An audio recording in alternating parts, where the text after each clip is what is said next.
योगिनामपि सर्वेषां मद्गतेनान्तरात्मना श्रद्धावादसते यो मां समेयुक्ततमो मतः।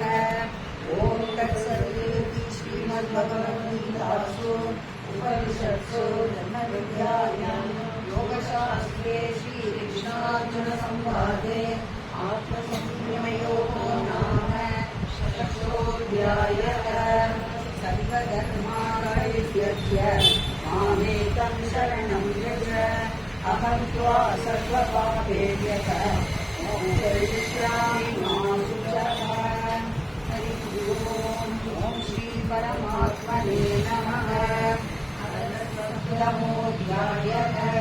श्रीभगवानुवाच मया सक्तमनः पार्थ योगं युञ्जन्मदाश्रयः असंशयं समग्रं मां यथा ज्ञास्यसि तच्छृणु।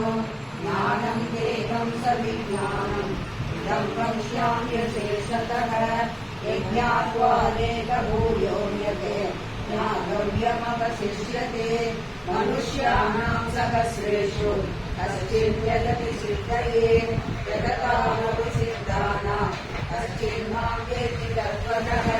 भूमिरापो नरो वायुः त्वं मनो बुद्धिरेव च अहङ्कार इति यं मे